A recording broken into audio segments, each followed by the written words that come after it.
बंद करिए इसको।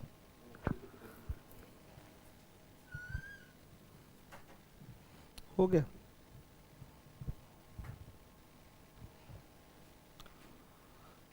गुड इवनिंग बच्चों, आज से आपका नया बैच स्टार्ट हो रहा है इंडिविजुअल मैथ्स का। और ये बैच आपका इम्पॉर्टेंट है एसएससी सीजीएल टीयर 1 टीयर 2 के लिए, सीपीओएसआई के लिए, सीएचएसएल के लिए, एमटीएस के लिए, बैंक के लिए, रेलवे के लिए, यूपीएसआई के लिए और छोटे छोटे एग्ज़ाम के लिए तो है ही इम्पॉर्टेंट। जब बड़े एग्ज़ाम को कवर करेंगे तो अपने आप आपके अगर छोटे एग्ज़ाम भी आप देते हैं तो वो कवर हो जाएगा, कोई प्रॉब्लम नहीं होगी। बस आपको फ़र्क करना होगा कि छोटे एग्ज़ाम में कैसे क्वेश्चन नहीं आते हैं, तो उन क्वेश्चंस को आपको छोड़ना पड़ेगा। क्योंकि आजकल का ट्रेंड हो गया है कि बच्चे सिपाही की, लेखपाल की, यूपी ट्रिपल एसएससी की ज़्यादा तैयारी करते हैं। एसएससी को बच्चों ने फोकस करना कम कर दिया है, वो अपना लेवल अपने आप गिरा रहे हैं। तो फिर भी अगर आप इंडिविजुअल मैथ्स पढ़ रहे हैं तो छोटे एग्ज़ाम की भी प्रिपरेशन आप अपने आप कंप्लीट कर लेंगे। अलग से आपको कुछ भी नहीं करना है, बस आपको जो थोड़े कठिन क्वेश्चन हैं उनको छोड़ते हुए चलना है, स्किप करते हुए चलना है। बाकी इजी चीज़ें आपको कवर कर लेनी है अगर आप छोटे एग्ज़ाम की तैयारी कर रहे हैं तो। बाकी आपके एसएससी सीजीएल टीयर 1 टीयर 2 को लेकर हम मेनली चल ही रहे हैं, हमेशा से इसी को लेकर चले हैं। एसएससी को ही हमेशा हमने टारगेट किया हुआ है। एसएससी की तैयारी कर रहे हैं आप तो आराम से आपका बैंक और रेलवे कवर होगा, छोटे एग्ज़ाम ऐसे ही कवर हो जाएंगे। आज से आपका फ्रेश न्यू बैच है, फैन चला दीजिए। आज से आपका फ्रेश न्यू बैच है जो कि नंबर सिस्टम से स्टार्ट हो रहा है, ध्यान दीजिएगा।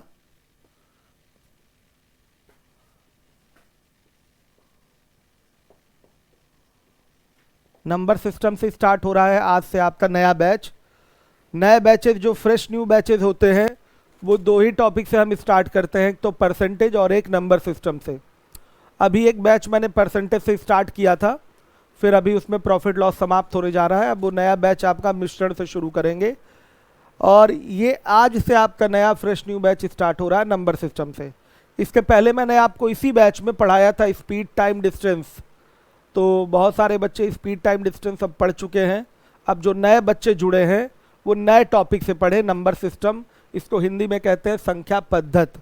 देखिए इसी के जस्ट बाद मैं आपको पढ़ाऊंगा एलसीएम एंड एचसीएफ। इसके बाद आपको पढ़ाया जाएगा square root and cube root. इसके बाद आपका चलेगा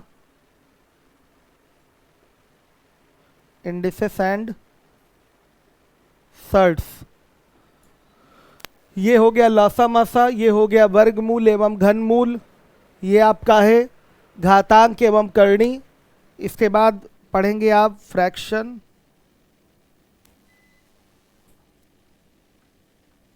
एंड डेसिमल फ्रैक्शन। हर एक बच्चा ध्यान दे।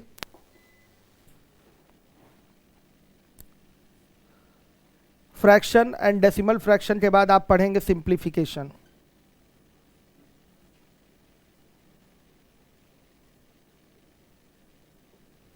इसके बाद आपका टॉपिक होगा सीरीज। ध्यान से देखिए, नंबर सिस्टम के बाद आपको पढ़ना है एलसीएम एंड एचसीएफ, फिर उसके बाद square root and cube root, फिर उसके बाद इंडिसेस एंड सर्ट्स पढ़ना है, फ्रैक्शन एंड डेसिमल फ्रैक्शन पढ़ना है, फिर उसके बाद सिंप्लीफिकेशन यानी कि सरलीकरण, फिर उसके बाद सीरीज पढ़नी है, रीजनिंग वाली भी सीरीज पढ़नी है, एपीजीपी भी आपको पढ़ना है यानी कि समांतर श्रेणी और गुणोत्तर श्रेणी भी पढ़ना है। तो ये आपके 7 टॉपिक है, यहाँ पर 7 टॉपिक हैं। ये टॉपिक इन सब में सबसे बड़ा है, नंबर सिस्टम जो आज मैं स्टार्ट कर रहा हूँ, ध्यान दीजिएगा। ये सबसे बड़ा टॉपिक है नंबर सिस्टम। उसके बाद ये सब छोटे छोटे 4-4 दिन वाले टॉपिक हैं, ये बड़े आराम से आपके कंप्लीट हो जाने हैं।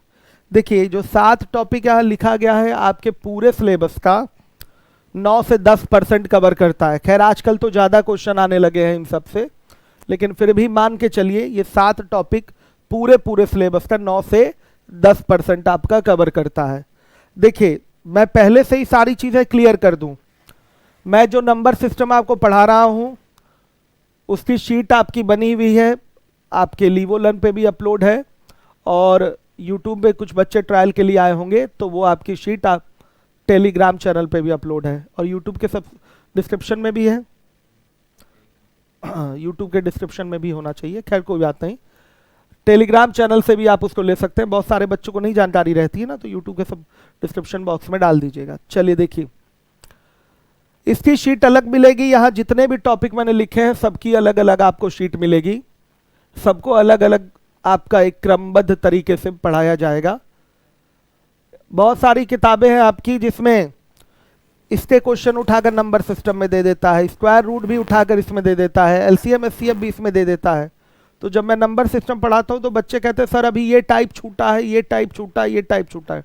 टाइप कोई नहीं छूटता जब मैं पढ़ाता हूँ, तो हर एक टाइप में आपको कवर करता हूँ। एक क्रमबद्ध तरीके से जितने टॉपिक लिखे गए हैं उन टॉपिक्स को हम लोग पढ़ेंगे, अच्छे से उनका अध्ययन करेंगे कि हमें एग्जाम में कोई भी क्वेश्चन ना छोड़ना पड़े। जितने भी क्वेश्चन एग्जाम में आते हैं आसानी से कम समय में हम लोग कर पाए। तो पूरे धैर्य के साथ आप पढ़ाई करेंगे, क्रमबद्ध तरीके से एक राइट सीक्वेंस लेकर हर एक एक चीज आपको कंप्लीट कराया जाएगा। जब सीरीज आपकी कंप्लीट हो जाएगी उसके बाद आप बोलिएगा कि सर ये टाइप छूटा या वो टाइप छूटा। पूरी गारंटी देता हूं मैं, आपको कहने का ये मौका नहीं मिलेगा कि सर ये छूट गया या वो छूट गया। एक खास बात मैं आपको बता दूं, नंबर सिस्टम बहुत ही विस्तृत है, इसका क्षेत्र, बहुत प्रकार के सवाल बनते हैं। हम पूरा प्रयास कर रहे हैं कि नंबर सिस्टम के हर टाइप के क्वेश्चन आपको करवा दिया जाए। मैंने इस बार सीडीएस के जितने अच्छे सवाल थे नंबर सिस्टम के सबको इंक्लूड कर लिया। अभी तक आपके जो प्रीवियस ईयर में मैंने जो टॉपिक नंबर सिस्टम का पढ़ाया है उसमें कैट के जो जो इंपॉर्टेंट सवाल थे सारे नहीं, उनको इंक्लूड कर रखा था। इस बार अभी रिसेंटली मैंने शीट अपडेट की है, उसमें मैंने सीडीएस के सारे क्वेश्चन डाल दिए हैं। तो चूंकि सीडीएस के क्वेश्चन कराने इसलिए ज़रूरी हो जाते हैं कि एसएससी इसको सीडीएस को फॉलो करती है और उसमें से क्वेश्चन आपके बनते हैं। तो हर शीट में हमारे सीडीएस के क्वेश्चन होते हैं, पहले से भी रहे हैं।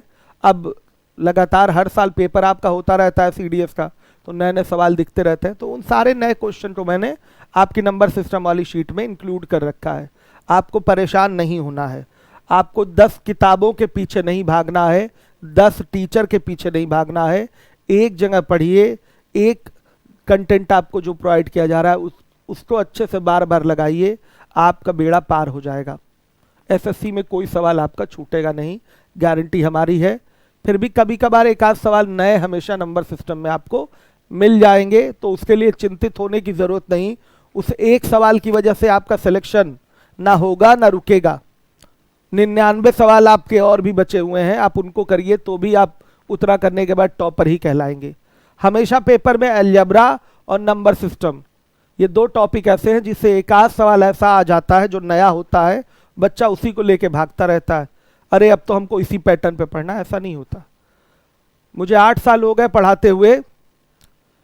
2012 में कुछ ऐसे अच्छे अच्छे सवाल आए थे, कठिन कठिन सवाल आए थे जो आज तक नहीं आए। तो क्या जो बच्चा 2012 में एक अजीब टाइप का कठिन टाइप का सवाल देख ले, उसी पैटर्न पे चीज़ों को अब पढ़ना शुरू कर दे, तो क्या कोई ज़रूरी है कि आगे वो टाइप आपको मिलना है? कोई ज़रूरी नहीं होता है। पेपर है ना, ये कब कौन सा क्वेश्चन बनेगा कोई भरोसा उसका नहीं होता है। हाँ, लेकिन ये ध्यान रखना है कि ट्रेंड के हिसाब से 90% क्वेश्चन तो बनते ही बनते हैं। जो आपका सिलेबस है, जो ट्रेंड है, उसके हिसाब से 90% तो मिनिमम बनने ही बनने हैं। ज़्यादा 95% 96% भी आपके प्रीवियस ईयर के ट्रेंड के हिसाब से पेपर बनते हैं। तो 2-4-5% के क्वेश्चन की वजह से आप पूरे तैयारी का पैटर्न नहीं बदल सकते।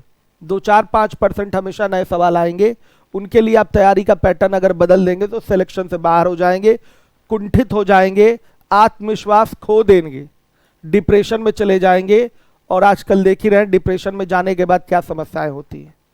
मैं एक बात आपको क्लियरली बता देना चाहूँगा, चूंकि आज पहला दिन है इसलिए बता देना ज़रूरी है कि यूट्यूब पे बहुत सारे ऐसे टीचर्स हैं जो आपको ऐसे ऐसे सवाल कराते हैं जिनका एग्ज़ाम से कोई लेना देना नहीं होता। वो केवल एक मार्केटिंग स्ट्रेटजी होती है जो दिखाए, जो अपने आप को आदमी दिखाता है कि देखिए मैं जो सवाल करा रहा हूं ये अभी तक आप कभी कहीं पढ़े ही नहीं थे, तो आपको डर लगने लगता है, अरे हाँ ये टीचर तो सही कह रहा है, हमने तो ऐसा सवाल कभी पढ़ा ही नहीं था, हमें ये सवाल तो आ ही नहीं रहा है ये परसेंटेज का ही, फिर भी नहीं हो पा रहा है हमसे। तो आप डर जाते हैं और फिर उनका कोर्स परचेस कर लेते हैं। तो ये केवल एक मार्केटिंग स्ट्रेटेजी होती है। मैं किसी टीचर का नाम नहीं लूँगा, लेकिन क्योंकि बहुत सारे टीचर यूट्यूब पे ऐसे हैं जो बहुत अच्छी टीचिंग करते हैं, बहुत अच्छा पढ़ाते हैं, सिलेबस के हिसाब से सारी चीज़ें पढ़ाते हैं, तो कुछ अच्छे भी हैं कुछ बुरे भी हैं। तो आप बुद्धिमान हैं, आपकी बुद्धिमानी का कोई सबूत हमें लेने की ज़रूरत नहीं है। आप अपनी बुद्धि का प्रयोग करिए और जज करिए कि कहाँ चीज़ें आपको कहाँ से लेनी है और कहाँ से नहीं लेनी है, किससे पढ़ना है और किससे नहीं पढ़ना है। हर वो टीचर बेहतर है जो सिलेबस के अकॉर्डिंग कंटेंट आपको देता है और उसके शीट से आपके एग्जाम में क्वेश्चन आते हैं, बस दैट्स इट। इतना काफ़ी होता है आपके लिए। टीचर के सिलेक्शन के लिए इतना पर्याप्त है कि उसकी शीट से क्वेश्चन आते हैं कि नहीं, उसके क्या से जिस एग्ज़ाम की आप तैयारी कर रहे हैं उस एग्ज़ाम में सिलेक्शन होता है कि नहीं होता है, ये चीज़ इतना पर्याप्त है। और आइए आज की क्लास हम लोग स्टार्ट करते हैं। देखिए शीट आप लोग ओपन ना करिएगा, क्वेश्चन आपके सामने आएगा, ध्यान दीजिएगा। सबसे पहले मैं आपको वर्ड प्रॉब्लम पढ़ाऊंगा। वर्ड प्रॉब्लम में सबसे पहले मैं आयु संबंधी शुरुआत करूंगा, फिर संख्या संबंधी चलेगा क्वेश्चन, और फिर उसके बाद मिसलेनियस और भी बहुत सारे वर्ड प्रॉब्लम है जो आपके विभिन्न परीक्षाओं में पूछे जाते हैं। इसके बाद मैं आपको इकाई का अंक पढ़ाऊंगा, इसके बाद मैं विभाजिता पढ़ाऊंगा, दाहिनी और शून्यों की संख्या पढ़ाऊंगा, फिर आपका शेष ज्ञात करने का फॉर्मेट पढ़ाऊंगा, उत्तर भाग विधि पढ़ाऊंगा, बहुत सारी चीज़ें हैं, ऋण संख्याओं से संबंधित क्वेश्चन कराऊंगा। क्लासिफिकेशन ऑफ नंबर्स तो मैं इस टाइप 1 के बीच में ही करा दूंगा। जो आयु संबंधी प्रश्न मैं आज टाइप 1 आपको पढ़ाने जा रहा हूं, तो इसी के बीच में पढ़ाने के साथ ही मैं संख्याओं का वर्गीकरण आपको पढ़ा दूंगा कि संख्याएं कौन कौन सी होती हैं, उनके उदाहरण क्या क्या है, ये सारी चीज़ें मैं इसी के बीच में आपको पढ़ा दूंगा कि आपकी परिमेय संख्या क्या होती है, अपरिमेय संख्या क्या होती है, प्राकृतिक संख्या क्या होती है, पूर्णांक क्या होता है, पूर्ण संख्या क्या होती है, परिपूर्ण संख्या क्या होती है, सहभाज्य संख्या क्या होती है।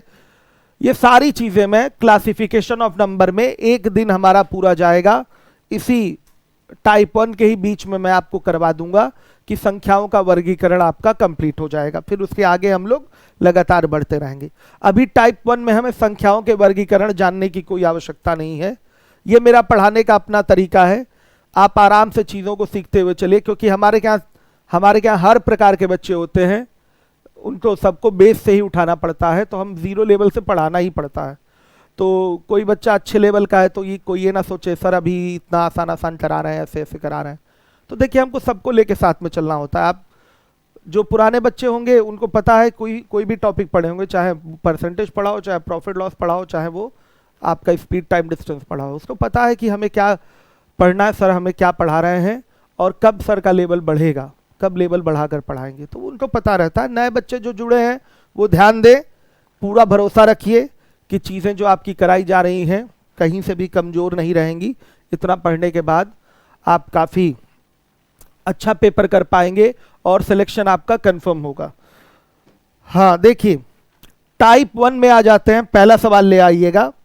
टाइप वाइज आपका क्वेश्चन बटा हुआ है, गिन के बताइए अभी कितने कितने सवाल हो गए हैं शीट में, CL PS1 और PS2 में।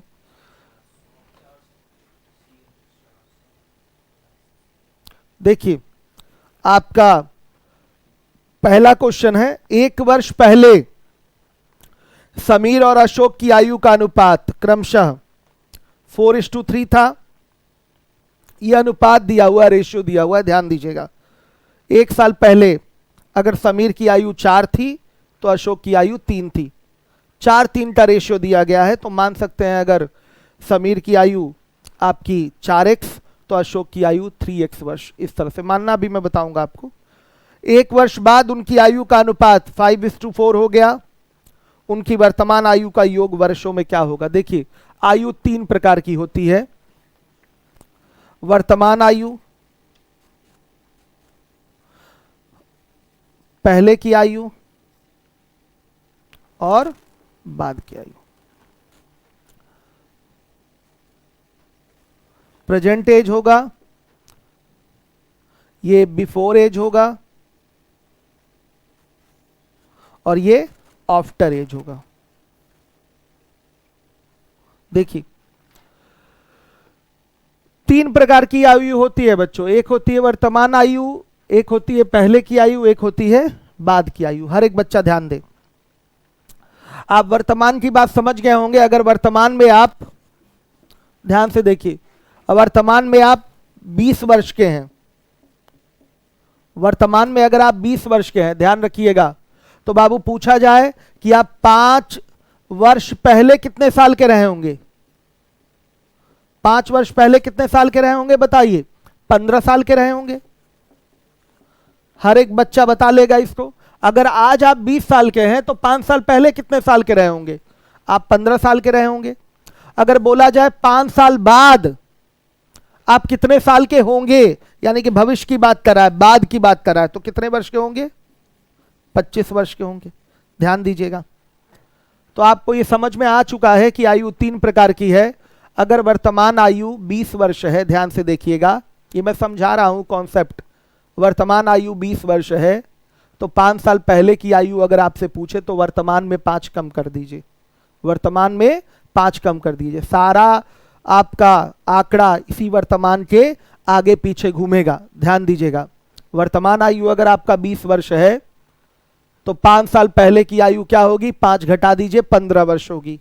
अगर 5 साल बाद की पूछे, 5 ईयर आफ्टर पूछे, तो 5 प्लस कर देंगे तो 25 वर्ष हो जाएगी।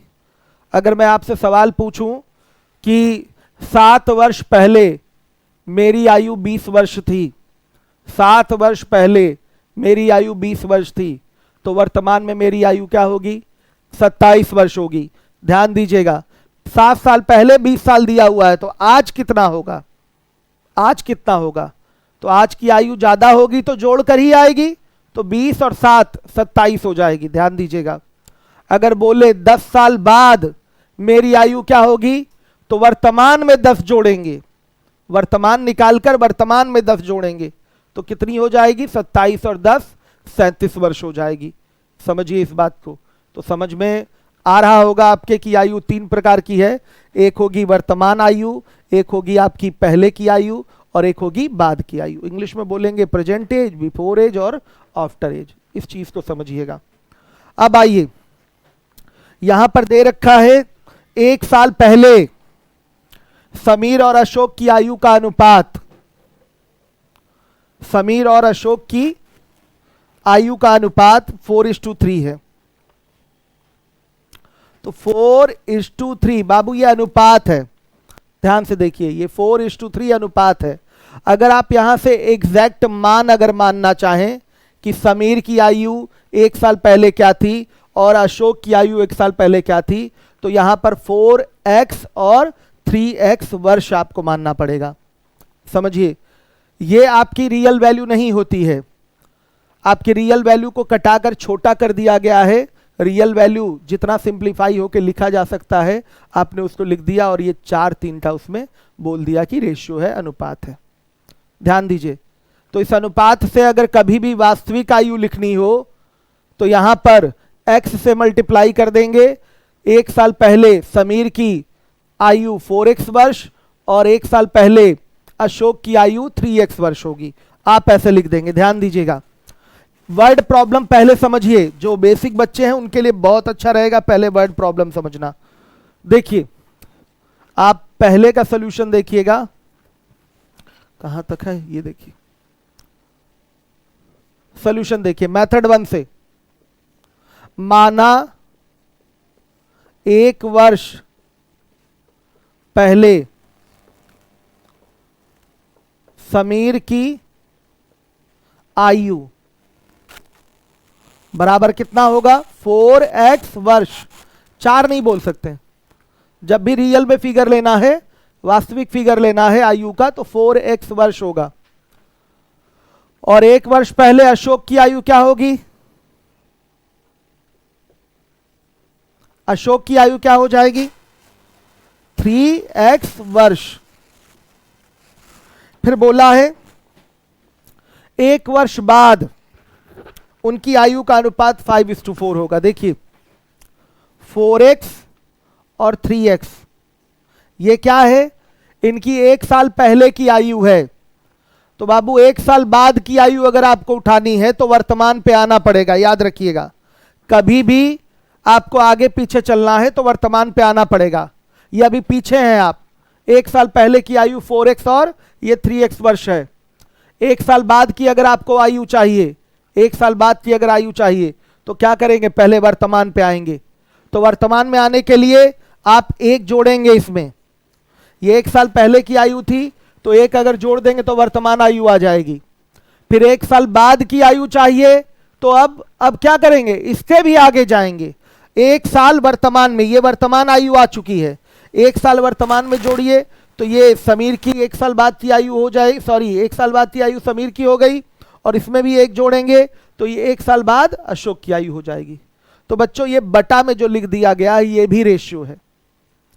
अगर आपका कहीं लिखा हुआ A/B अनुपात है तो A/B, इस अनुपात को आपने भिन्न में लिखा हुआ है, इस अनुपात को आपने भिन्न में लिखा हुआ, ध्यान दीजिएगा। तो ये भी रेशियो ही बोला जाएगा। ये देखिए, ये हो गई आपकी समीर की 1 साल बाद की आयु, और ये है आपके अशोक की 1 साल बाद की आयु। और समीर और अशोक के 1 साल बाद की आयु में जो अनुपात है वो कितना है बता दीजिए, वो है आपका 5:4, यानी कि 5/4। इस तरह से लिख दिया जाएगा, हर एक बच्चा समझे, इस प्रकार से लिखा जाएगा। ये मेथड 1 है। अब देखिए ये हो जाएगा आपका 4x + 2, 3x + 2 = 5/4। क्रॉस मल्टीप्लाई करेंगे, ध्यान से देखिए, तो ये कितना आएगा आपका 16x + 8 बराबर 15x + 10। तो x बराबर कितना आ जाएगा, 2 आ गया। ध्यान से देखिए, x बराबर आ गया 2। तो देखिए 1 साल पहले समीर की आयु और अशोक की आयु कितनी कितनी होगी, 8 वर्ष, और यहां आयु कितनी होगी, 6 वर्ष।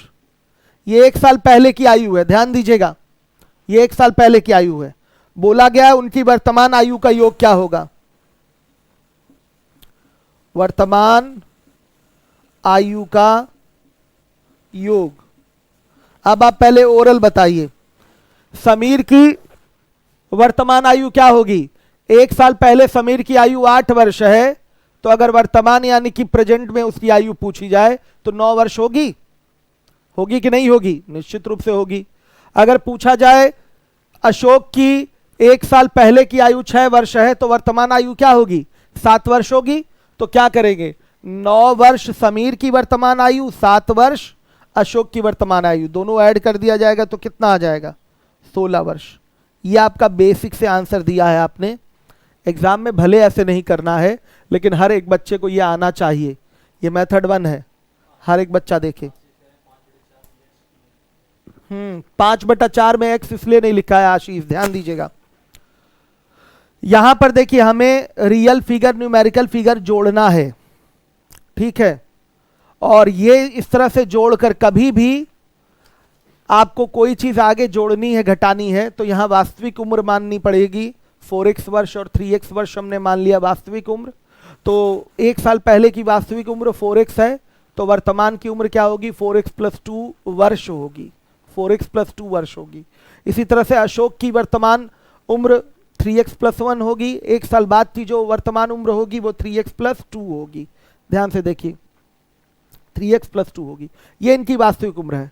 लेकिन अगर इसको बटा में लिख देंगे, अशोक क्या, कौन बच्चा था जो पूछ रहा है, आशीष, इसको बटा में लिखेंगे तो ये रेशियो में हो गया। अगर बटा में लिख दिया समीर की 1 साल बाद की आयु बटा अशोक की 1 साल बाद की आयु, तो ये हो गया आपका रेशियो पैटर्न में। और ये रेशियो डायरेक्ट किसके बराबर हो जाएगा, 5:4 के। बोला है ना कि 1 साल बाद इनकी आयु का अनुपात 5:4 है। तो यहां भी रियल जो आयु थी इसको भी हमने रेशियो पैटर्न पे लिख दिया, बटा में लिखा, यानी कि ये रेशियो पैटर्न पे आ गया। तो ये जस्ट बराबर किसके हो जाएगा, 5/4 के। अब यहां x नहीं ले सकते हम, अगर y ले भी लेंगे, x तो लेंगे नहीं, जब x इसके साथ लिया है तो अब इसके साथ y लेना पड़ेगा। अगर y ले भी लेंगे तो आप ही बताइए आशीष y से y कट नहीं जाएगा, तो क्या जरूरत है लेने की। ये रेशियो पैटर्न पे ले लिया तो ये जस्ट 5:4 रेशियो के इक्वल हो जाएगा।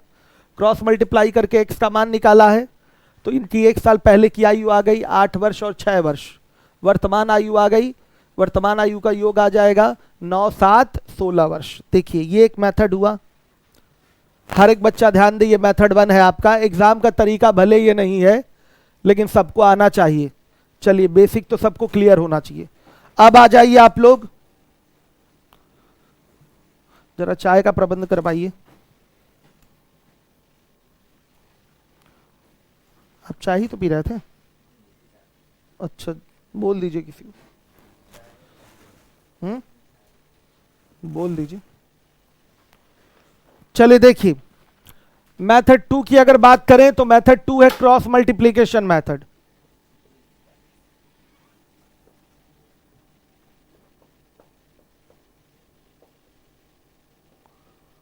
ये एग्जाम का तरीका आपके हो सकता है, क्रॉस मल्टीप्लिकेशन मेथड। देखिए क्रॉस मल्टीप्लिकेशन मेथड में आपको 2 रेशियो की जरूरत पड़ती है, 2 अनुपात की जरूरत पड़ती है। देखिएगा 1 ईयर, ध्यान से देखिए 1 ईयर बिफोर आपके जो आयु का अनुपात है समीर और अशोक का, वो क्या है 4 और 3 का है। 1 ईयर आफ्टर, देखिए 1YB मतलब 1 year before, 1YA 1 year after, जो इनकी आयु का अनुपात है 5:4 है। बाबू ध्यान दीजिए, लाइन खींच लेंगे। 1 साल पहले समीर और अशोक की आयु का अनुपात 4:3 है। जब आप क्रॉस मल्टीप्लिकेशन मेथड लगाते हैं तो आपको 2 अनुपातों की जरूरत पड़ती है। अनुपात नहीं दिया होता तो बना लिया जाता है, चूंकि यहां दिया हुआ है अनुपात। 1 साल पहले का अनुपात दिया हुआ है और 1 साल बाद का दिया हुआ है। बस हमें 2 अनुपातों की जरूरत है कि हम रिलेशन देख सकें। आपका 1 साल पहले का अनुपात समीर और अशोक की आयु का दिया हुआ है 4:3। 1 साल बाद समीर और अशोक की आयु का अनुपात होगा 5:4। ध्यान दीजिएगा 5:4। तो अगर देखा जाए कि इस 5 में समीर की आयु कितनी बढ़ी है, इस 4 में अशोक की आयु कितनी बढ़ी है। भाई मेरी आयु 1 साल पहले की और 1 साल बाद की में अंतर अगर देखा जाए तो कितने का आएगा, 2 वर्ष का आएगा। अगर मैं 1 साल पहले 30 साल का था, 1 साल बाद मैं 32 साल का हो गया, तो अंतर कितना आया। निश्चित रूप से 1 साल पहले अगर 30 साल का हूं मैं, 1 साल पहले अगर मैं 30 साल का हूं तो 1 साल बाद मैं 32 साल का होऊंगा कि नहीं होऊंगा, बताइए बाबू। तो 2 वर्ष का अंतर यहां से दिखाई दे रहा है। तो आप डायरेक्ट बोल सकते हैं, आयु उठाने की आवश्यकता नहीं। अगर यह बोला जाए कि मेरी 1 साल पहले की आयु और 1 साल बाद की आयु में अंतर कितने का होगा, तो सीधे बोलेंगे 2 वर्ष का। 1 साल बाद में मेरी आयु 2 वर्ष बढ़ जाएगी। अगर यह बोला जाए 5 साल पहले की मेरी आयु और 3 साल बाद की मेरी आयु में अंतर कितने का होगा, तो सीधे बोला जाएगा 8 वर्ष का। सीधे क्या बोला जाएगा, 8 वर्ष का। हर एक बच्चा ध्यान दे। अगर बोला जाए 3 साल पहले की मेरी आयु और वर्तमान आयु और 3 साल पहले की आयु में अंतर कितने का, तो बोलेंगे 3 वर्ष का। इन चीजों को बार बार अपने मन में बोल के आप देखिएगा, चीजें अच्छे से क्लियर होंगी आपकी। अगर यह कहा जाए कि मेरी 5 साल पहले की आयु और 8 साल पहले की आयु में अंतर कितने का, तो कितने का, 3 साल का। ध्यान से देखिए, दोनों पहले पहले, इस चीज को छोटी छोटी बातें समझना है। 8 साल पहले की आयु और 5 साल पहले की आयु में अंतर कितने का होगा, 3 साल का ही होगा। छोटा बड़ा उसमें केवल 3 साल का होगा, इस बात को समझिएगा। अगर कह दे कि मेरी 10 साल बाद की आयु और 2 साल बाद की आयु में अंतर कितने का होगा, बोलिए। 10 साल बाद की आयु, आज मैं 30 साल का हूं तो 2 साल बाद 32 साल का होऊंगा, 10 साल बाद 40 साल का होऊंगा। अंतर कितने का, 40-32 का अंतर 8 वर्ष। तो आयु निकालने की क्या जरूरत, डायरेक्ट बोल सकते हैं 10 साल बाद की आयु और 2 साल बाद की आयु, 10 साल बाद की आयु और 2 साल बाद की आयु में अंतर कितने का होगा? डायरेक्ट 10 में से 2 घटा दीजिए, कितना आएगा? 8 वर्ष। इस चीज को समझिएगा। तो बाबू देखिए, आयु का जो भी अंतर हो यहां लिख दिया जाता है। 1 साल पहले और 1 साल बाद की आयु में अंतर कितने का होगा? 2 वर्ष का। तो यहां रियल में 2 ईयर लिख देंगे, यहां रियल में 2 वर्ष लिख देंगे। यहां भी वही बात होगी, यहां भी 2 ही वर्ष होगा। समीर की आयु 1 साल पहले की और 1 साल बाद की में अंतर 2 वर्ष का होगा। अशोक की भी 1 साल पहले की आयु और 1 साल बाद की आयु में अंतर कितने का होगा? 2 वर्ष का ही होगा। तो यहां पर 2 ईयर लिख देना होता है, 2 ईयर लिख देना होता है। तो देखिए क्रॉस मल्टीप्लीकेशन में होता क्या है, इसका गुणा आप इसमें करिए, इसका गुणा आप इसमें करिए। गुणा करके लिख लीजिए 4 गुणे 4 और फिर 5 गुणे 3। इनका डिफरेंस लीजिए, आप इसका गुणा इसमें करिए, इसका गुणा इसमें करिए, इसका आप डिफरेंस लीजिए। डिफरेंस कितना आएगा? 16 में से 15 गया, कितना बाबू? 1 आ गया। फिर आप इसका गुणा इसमें करिए, इसका गुणा इसमें करिए, ध्यान से देखिएगा। तो 5 गुणे 2 और डिफरेंस 4 गुणे 3, माइनस नहीं लगाया है, डिफरेंस का सिंबल लगाया है। ध्यान से देखिए 4 गुणे 2 है, डिफरेंस का सिंबल लगाया है। डिफरेंस यानी कि ये अंतर का चिन्ह है, हमेशा अंतर पॉजिटिव आता है, धनात्मक आता है, ध्यान दीजिएगा। तो ये कितना आया? 10 और ये 8, तो कितना आया? 2 नहीं बोलेंगे इसको, 2 वर्ष बोलेंगे। क्या बोलेंगे? 2 वर्ष बोलेंगे। तो बाबू देखिए क्या है क्रॉस मल्टीप्लीकेशन, आप इसका मल्टीप्लाई इसमें करिए, इसका मल्टीप्लाई इसमें करिए और उसका अंतर ले लीजिए। देखिए वहां किया है मैंने। फिर आप इसका मल्टीप्लाई इसमें करिए, इसका मल्टीप्लाई इसमें करिए, फिर यहां पर आप अंतर ले लीजिए। तो बच्चों ये दोनों अंतर इक्विवेलेंट होंगे, सीधे बोलेंगे 1 बराबर किसके? 2 वर्ष के। 1 बराबर 2 वर्ष के, ध्यान से देखिएगा। तो जब 1 बराबर 2 वर्ष के तो डायरेक्ट 4 बराबर किसके? 8 वर्ष के। और बाबू 3 बराबर किसके? 6 वर्ष के।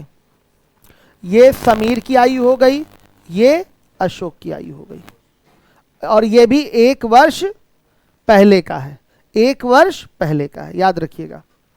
जब आप इस तरीके से क्रॉस मल्टीप्लीकेशन करके 1 की वैल्यू 2 वर्ष निकाले हैं, 1 बराबर सीधे हो जाएगा 2 वर्ष के, तो बाबू केवल 4 और 3 की वैल्यू यहां निकाली जा सकती है। यानी कि जो पहला वाला रेशियो दिया रहे उसी रेशियो की एग्जैक्ट वैल्यू निकाली जा सकती है, उसी रेशियो की एग्जैक्ट वैल्यू आप निकाल सकते हैं, नीचे वाले की नहीं निकाल सकते, याद रखिएगा। 5 और 4 की नहीं निकाल सकते। अगर आप 5 बराबर निकाल देंगे तो भले यहां आ जा रहा है वो अलग चीज है, लेकिन नहीं निकाला जाता, इसका याद रखिएगा। क्रॉस मल्टीप्लीकेशन में हमेशा इसी की एग्जैक्ट वैल्यू आती है। जब 1 बराबर 2 वर्ष के तो 4 बराबर 8 वर्ष के और 3 बराबर किसके? 6 वर्ष के। ये इनकी 1 साल पहले समीर और अशोक की आयु आ गई, हमेशा यही निकाला जाता है। तो वर्तमान आयु का योग क्या होगा?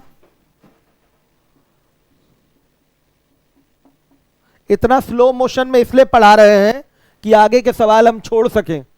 जो बच्चा ध्यान नहीं देगा वो खुद आगे की स्थिति के लिए स्वयं जिम्मेदार होगा। ध्यान देते हुए पढ़िए। लीबोलन पे बच्चे सब टिके हुए हैं ना? चलिए, वर्तमान आयु क्या हो जाएगी? वर्तमान आयु का योग चाहिए, सम ऑफ प्रेजेंट एज चाहिए। तो समीर की वर्तमान आयु क्या होगी? 1 साल पहले की समीर की आयु 8 वर्ष है, तो वर्तमान में उसकी आयु 9 वर्ष हो जाएगी। और 1 साल पहले अशोक की आयु बताइएगा, वो है आपका 6 वर्ष, तो वर्तमान आयु 7 वर्ष हो जाएगी। कितना आ गया आपका? बोलिए 16 वर्ष। देख रहे हैं कितना आसानी से आंसर आ गया? हर एक बच्चा देखे, देखिए कितना आसानी से आपका आंसर आ गया। यह आपके एग्जाम का तरीका हो सकता है। एक और तरीका है आपका एग्जाम का, वो भी मैं बता दे रहा हूं आपको। ये था क्रॉस मल्टीप्लीकेशन। याद रखिएगा, क्रॉस मल्टीप्लीकेशन में 2 रेशियो की जरूरत होती है। रेशियो अगर दिया है, अनुपात दिया है तो अच्छी बात है, नहीं तो अनुपात बना लिया जाता है। यहां दिया हुआ है, कोई टेंशन नहीं है, आप आराम से क्रॉस मल्टीप्लीकेशन से कर सकते हैं। आइए इसका मेथड 3 देखिए आप लोग। ये भी एग्जाम का मेथड है, ये वर्ड प्रॉब्लम है। पहले मैं आपको वर्ड प्रॉब्लम इसलिए करा रहा हूं कि मैथ में भाषा वाले प्रश्नों पे आपकी पकड़ बने, भाषा वाले प्रश्नों पे पकड़ बने। इसी के बीच में मैं आपको क्लासिफिकेशन ऑफ नंबर पढ़ा दूंगा। फिर संख्या संबंधी प्रश्न होंगे, फिर उसके बाद आप खुद शीट आज पलट के देखिए कैसे कैसे सवाल दिए मैंने। शीट आपकी अपडेटेड है, मैंने सीडीएफ के सारे इधर अच्छे आए हुए क्वेश्चंस को उसमें डलवा रखा है। पहले से भी आपकी शीट पहले भी अच्छी थी, अब थोड़ी और अच्छी हो गई है। तो आप लोग जिम्मेदारी के साथ जो चीजें जैसे कराई जा रही हैं उसको करते रहिए। देखिए मेथड 3 की बात करते हैं हम लोग। आप देखिए 1 साल पहले समीर और अशोक की आयु का अनुपात 4:3 था। 1 साल बाद समीर और अशोक की आयु का अनुपात 5 और 4 का हो रहा है। ध्यान से देखिए बाबू, देखिए यहां का अंतर जो होना चाहिए वो बराबर दिखना चाहिए। देखिए जो अंतर 1 साल पहले मेरी और आपकी आयु का था, वर्तमान में भी वही अंतर होना चाहिए। जब बुढ़ापा हम लोग का आ जाएगा तो भी वही अंतर होना चाहिए। समझिएगा ये बात, आयु में जो अंतर एक बार हो, जैसे एक छोटा भाई एक बड़ा भाई है, दोनों में आयु का अंतर 3 वर्ष है, मतलब बड़ा वाला 3 साल बड़ा है छोटे वाले से। तो बाबू ध्यान रखिएगा, अगर वो बुढ़े भी हो जाएंगे तो भी तो बड़ा वाला छोटे वाले से केवल क्या होगा, 3 ही साल बड़ा होगा। समझिए इस बात को, आयु का अंतर जो एक बार बन गया हमेशा, चाहे पहले चाहे वर्तमान चाहे बाद, हमेशा वही रहता है। याद रखिएगा, आयु का अंतर जो एक बार बन गया हमेशा अंतर वही रहता है। इस चीज को समझिएगा। मेरी और आपकी आयु में 10 वर्षों का अंतर है, मेरी और आपकी आयु में 10 वर्षों का अंतर है। तो बाबू 15 साल पहले मेरी और आपकी आयु में क्या अंतर रहा होगा? अंतर तो 10 वर्ष का ही रहा होगा ना, बताइए। अगर 3 साल बाद पूछा जाए मेरी और आपकी आयु में क्या अंतर होगा, तो भी अंतर मेरी और आपकी आयु में क्या होगा, 10 ही वर्ष का होगा। आप छोटे बड़े भाई के एग्जाम्पल से देख सकते हैं, बड़ा वाला लड़का छोटे वाले लड़के से 3 वर्ष बड़ा है। जब दोनों बुढ़े भी हो जाएंगे तो भी बड़ा वाला लड़का छोटे वाले लड़के से क्या होगा, 3 ही वर्ष बड़ा होगा। क्यों ऐसा होता है भाई? बड़ा वाला बढ़ रहा है तो उसी हिसाब से छोटा वाला भी तो बढ़ेगा। तो एक बार जो गैप बन गया है वो मरने तक बच्चे गैप वही बना रहता है, मरने तक वही गैप बना रहेगा। तो देखिएगा यहां का जो अंतर होना चाहिए वो बराबर होना चाहिए। अगर आप इस मेथड 3 का प्रयोग कर रहे हैं तो यहां का अंतर क्या है, 1 का है। ध्यान से देखिए, 1 साल पहले रेशियो में देखा जाए तो अंतर क्या दिखाई दे रहा है, समीर और अशोक की आयु का 1 का, और 1 साल बाद भी अंतर फिर कितने का होना चाहिए, 1 ही का होना चाहिए। ये अंतर बराबर होना चाहिए। है यहां बराबर, यहां अंतर बराबर है कि नहीं बाबू? ध्यान रखिएगा। अब हम आएंगे इस पे, यहां का भी अंतर क्या होना चाहिए, बराबर होना चाहिए। ध्यान से देखिएगा, ध्यान से देखिए, 1 साल पहले और 1 साल बाद समीर की आयु में जो अंतर होगा, एक सब समीर पे आ जाइए, 1 साल पहले और 1 साल बाद की आयु में समीर का जो भी आयु अंतर दिखाई दे रहा है वही सेम आयु का अंतर क्या होगा, अशोक का भी होगा। यानी कि यहां पर दिखाई दे रहा है रेशियो में कितना अंतर, 1 का। यहां कितना दिखाई दे रहा है अंतर, 1 का। ध्यान से देखिए, यहां अंतर 1 का दिखाई दिया, यहां 1 का दिखाई दिया, यानी कि ये +1 हुआ, ये कह सकते हैं +1 हुआ। 1 साल बाद की बात कर रहा है, यहां 1 का दिखाई दे रहा है, लेकिन रियल में अंतर कितने का है, 1 साल पहले और 1 साल बाद की आयु का रियल अंतर क्या होगा बताइए, 2 वर्ष होगा, 2 वर्ष होगा। तो बाबू यही 1 बराबर किसके, 2 वर्ष के हो जाएगा, 1 बराबर 2 वर्ष के। तो अब चाहे 4 निकाले, चाहे 3 निकाले, चाहे 5 निकाले, चाहे कुछ निकाले, कोई प्रॉब्लम नहीं। यहां पर आप चारों में से कोई भी फिगर रेशियो वाले का एग्जैक्ट वैल्यू निकाल सकते हैं, लेकिन पिछले वाले में नहीं, पिछले वाले में केवल ऊपर वाले का ही निकल के आता है। वो अलग बात थी कि ऐसा सवाल है कि नीचे वाले का भी आ जा रहा था, लेकिन हमेशा किसका आता है, क्रॉस मल्टीप्लीकेशन में ऊपर वाले रेशियो की ही वैल्यू आती है। तो ये एक तरीका हुआ, इसको कहते हैं रेशियो मेथड। ये अनुपात का तरीका है, रेशियो मेथड है। ध्यान से देखिएगा, मैंने 2 बातें बताई, यहां का अंतर बराबर होना चाहिए, यहां का अंतर बराबर होना चाहिए। ध्यान से देखिएगा, ये अंतर आपका क्या होना चाहिए, बराबर होना चाहिए। देखिए मैंने इसका उदाहरण दिया, समझ में आ गया होगा। अगर मैं आपसे आज 10 वर्ष बड़ा हूं, याद रखिए, ध्यान दीजिए, अगर मैं आपसे 10 वर्ष बड़ा हूं तो 15 साल बाद भी मैं आपसे कितना रहूंगा? 10 ही साल तो बड़ा रहूंगा कि 25 साल बड़ा हो जाऊंगा? नहीं, 10 ही साल बड़ा होऊंगा, क्योंकि आपकी भी आयु तो साथ ही साथ मेरे बढ़ेगी। तो एक बार जो अंतर बन चुका है वही अंतर क्या रहेगा? अंत तक रहेगा। समझ लीजिए इस बात को। तो 1 साल पहले समीर और अशोक की जो आयु का अंतर है, वही 1 साल बाद भी समीर और अशोक की आयु का अंतर पाया जाएगा। यहां अंतर दिखाई दे रहा है 1 का, देख लीजिए, यहां अंतर दिखाई दे रहा है 1 का। यह बराबर होना चाहिए, बराबर नहीं होता है तो इसको हम लोग बराबर करते हैं, याद रखिएगा। इसको पहले देखना पड़ता है, इसको पहले देखना पड़ेगा। अब देखिए, अब क्वेश्चन लगाने की ओर आते हैं। इससे क्वेश्चन नहीं लगेगा, क्वेश्चन इधर से लगेगा। 1 साल पहले समीर की आयु और 1 साल बाद समीर की आयु में अंतर कितने का आया? 2 वर्ष का। यहां से अंतर देखा जाए तो 1 साल पहले समीर की आयु 4 है, 1 साल बाद समीर की आयु 5 है, तो समीर की आयु में अंतर कितने का? 1 का।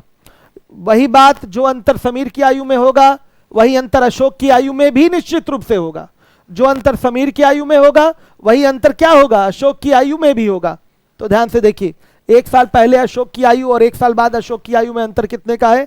1 का है। ध्यान दीजिए, रेशियो में 1 का, अनुपात में 1 का अंतर है। रियल में अंतर कितने का दिखाई दे रहा है? 2 वर्ष का। रियल में अंतर 2 वर्ष का है।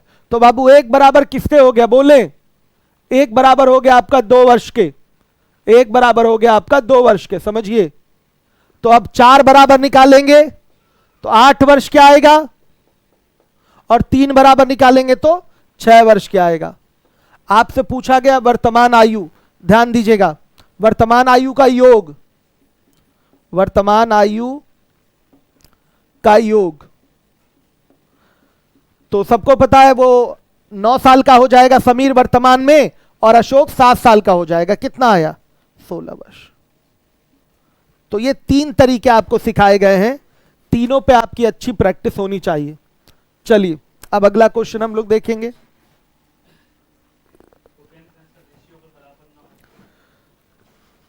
देख लीजिए, ये बराबर अगर नहीं हो तो बराबर किया जाता है। जैसे ही ये बराबर कर लेंगे अपने आप ये हमेशा बराबर आएगा। जैसे ही ये बराबर कर लिया जाएगा, आने दीजिए, वो अपने आप ये बराबर आ जाएगा, कोई टेंशन नहीं होगी। मैंने क्या बोला? ये बराबर होना चाहिए। अगर बराबर नहीं है तो इसको बराबर किया जाता है। कैसे किया जाता है वो मैं आगे सिखाऊंगा, आने दीजिए। जहां बराबर नहीं दिखाई देगा वहां सिखाऊंगा ना कैसे बराबर होगा। अभी यहां थोड़ी बताया जाएगा कि कैसे बराबर होगा। उपेंद्र, बाद बोलेंगे तो घटा देंगे मतलब? हाँ, देखिए, बाद बोले तो ध्यान से सुनिएगा, बाद का मतलब भविष्य की बात कर रहा है और भविष्य के लिए जोड़ना पड़ता है। अदिति ध्यान दीजिए, जैसे आज आपकी आयु मान लिया 15 वर्ष है। अदिति ध्यान दीजिएगा, आज आपकी आयु 15 वर्ष है, तो 5 साल बाद अदिति आपकी आयु क्या होगी? तो बाद के लिए क्या करेंगे? जोड़ेंगे, 20 वर्ष होगी। आप खुद बताएंगे कि 20 वर्ष होगी। 2 साल पहले आपकी आयु कितनी थी? सीधे आप पहले वाला घटाकर बताएंगी, 13 वर्ष थी। समझिए, बाद के लिए जोड़ेंगे और पहले के लिए घटाएंगे, इस चीज को समझिएगा। और वर्तमान तो वर्तमान है ही, वर्तमान के ही आगे और पीछे जाना है। बाद का मतलब भविष्य की बात कर रहा है, पहले का मतलब वो पास्ट की बात कर रहा है, पास्ट यानी कि जो चीज बीत चुकी है। तो वो अगर पीछे जाना है तो घटाना पड़ता है, आगे जाना है तो जोड़ना पड़ता है। याद रखिएगा अदिति। चलिए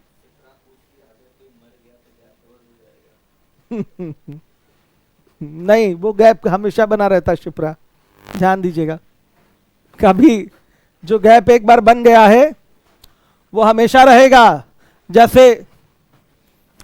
जैसे आपका जन्म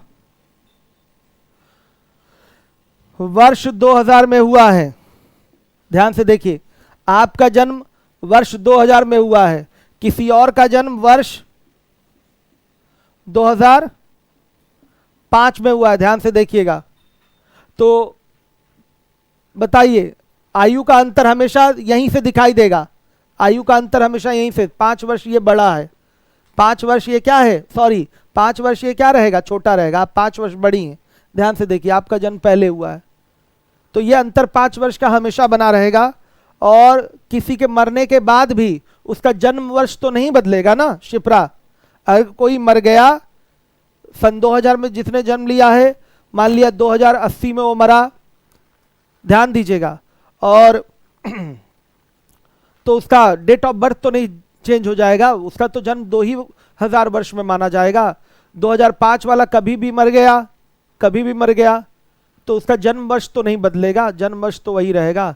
और जन्म वर्ष से ही दिख जाता है कि 5 वर्ष का अंतर है, ये इससे 5 साल बड़ा होगा, ये इससे 5 साल क्या होगा, बड़ा होगा। ध्यान से देखिएगा। 2 वर्ष कहां से आया, देखिए ये 2 वर्ष कहां से आया, इस चीज को समझ लीजिए। 1 वर्ष पहले की आयु, देखिए इसलिए ये सब मैं करा रहा हूं कि एक एक चीज आपका क्लियर हो। एक, फिर वर्तमान आयु आएगी, और फिर 1 वर्ष बाद की आयु। देखिए 1 साल पहले की जो भी आयु हो और 1 साल बाद की जो भी आयु होगी, उसमें अंतर कितने का आएगा, 2 वर्ष का आएगा, वही लिया जा रहा है। 1 साल पहले की आयु मान लिया अगर आपका x वर्ष है, 1 साल पहले की आयु जिसने भी पूछा है वो ध्यान दे, मान लिया x वर्ष है, तो 1 साल बाद की आयु क्या होगी, x प्लस 2 वर्ष होगी। बता दीजिए। 1 साल पहले की आयु अगर मान लिया x वर्ष है, तो 1 साल बाद की आयु x प्लस 2 वर्ष होगी। पहले उसको वर्तमान पे लाना पड़ेगा, तो x प्लस 1 हुआ, फिर 1 साल आगे जाएंगे तो x प्लस 2 हो जाएगा। तो बताइए 1 साल पहले की आयु x वर्ष और 1 साल बाद की आयु x प्लस 2 वर्ष, आयु का अंतर आया ना 2 वर्ष, आयु का अंतर यहां से देख लीजिए 2 वर्ष। तो बाबू ध्यान दीजिएगा, हमें एग्जैक्ट आयु उठाने की आवश्यकता नहीं होती है, हम यहीं से देख लेते हैं 1 साल पहले की आयु और 1 साल बाद की आयु में अंतर कितने का होगा, 2 वर्षों का होगा। साफ साफ मैंने पहले ही उदाहरण दिया था कि 5 साल पहले मैं 25 वर्ष का था, 5 साल पहले मैं 25 वर्ष का था, 2 साल बाद मैं 32 वर्ष का होऊंगा, 2 साल बाद मैं 32 वर्ष का होऊंगा, तो आयु का अंतर बताइए 7 वर्ष। आप 32 में से 25 घटा देंगे, 7 वर्ष आ जाएगा, 7 साल बढ़ेगा, 7 साल 25 साल में 7 बढ़ा देंगे, 32 हो जाएगा। तो आप बोलेंगे आयु का अंतर 7 वर्ष। लेकिन आयु उठाने की जरूरत नहीं है अंतर लेने के लिए, बस आप 5 साल पहले और 2 साल बाद से ही अंतर देख सकते हैं। 5 साल पहले और 2 साल बाद से ही अंतर पता चल जाएगा 7 वर्ष का। 5 साल पहले की आयु और 2 साल बाद की आयु में अंतर कितने का, 7 साल का। समझिए बात को। और नहीं तो मान लिया ऐसे देखना चाहते हैं तो आयु मान लीजिए 1 साल पहले की आयु x वर्ष और 1 वर्ष बाद की फिर आयु क्या हो जाएगी, हर एक बच्चा बोलेगा x प्लस 2 वर्ष होगी x प्लस 2 वर्ष, 2 आपका ऐड हो जाएगा इसमें। तो आयु का अंतर आयु का अंतर कितना आया, 2 वर्ष आया कि नहीं आया, साफ दिखाई दे रहा है आयु का अंतर आ गया आपका 2 वर्ष। चलिए तो ये 2 यहां से आएगा, इसके अंतर से ये 2 वर्ष आया है। 1 साल पहले की आयु और 1 साल बाद की आयु में अंतर कितने का होगा, 2 वर्ष का होगा। समझ में आ गया सबके, जिसको भी प्रॉब्लम है वो बोले, ये अंतर वाली चीज 2 वर्ष वाली जिसको प्रॉब्लम है वो बोले। अब आ जाइए दूसरे नंबर के क्वेश्चन पे। क्वेश्चन लगाइए सामने, आप लोग पढ़िए, सवाल पढ़िए।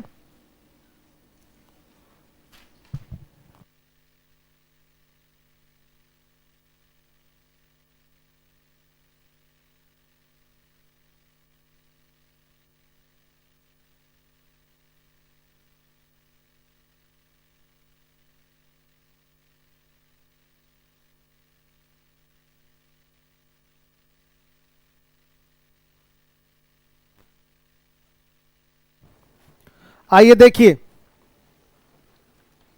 दूसरे नंबर का सवाल है। 3 साल पहले पिता एवं पुत्र की आयु का अनुपात 9:2 है। 6 साल बाद पिता एवं पुत्र की आयु का अनुपात 12:5 हो जाएगा। ज्ञात कीजिए पुत्र अपनी 13वीं वर्षगांठ कब मनाएगा। मेथड 1 से देखिएगा, सीधे मानेंगे माना। 3 वर्ष, पूर्व का मतलब पहले होता है, पूर्व का मतलब पहले।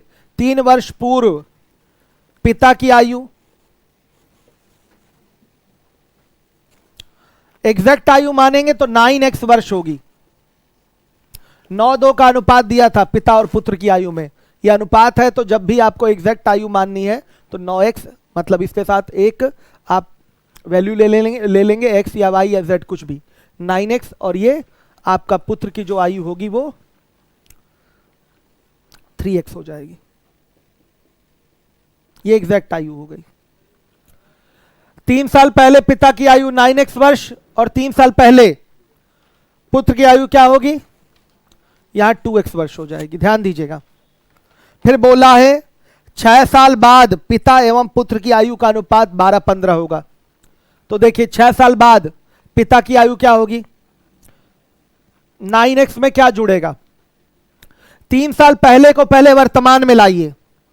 देखिए जब आपको 3 साल बाद जाना है कहीं तो पहले वर्तमान पे आएंगे ना।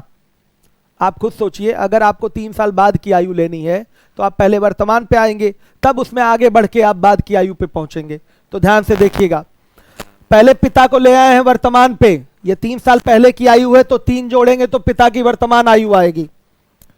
फिर उसके बाद 6 वर्ष बाद की आयु चाहिए तो क्या जोड़ा जाएगा इसमें, 6 वर्ष और जोड़ दीजिए। अब पुत्र में भी वही काम करना पड़ेगा।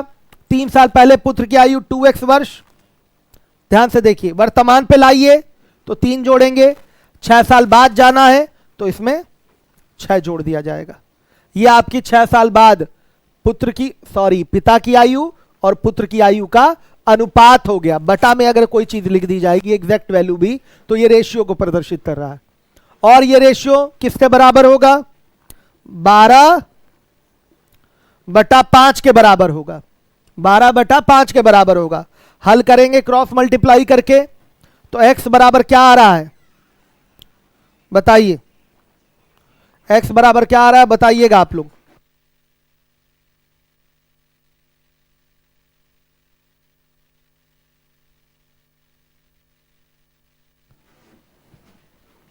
x बराबर 3 आएगा,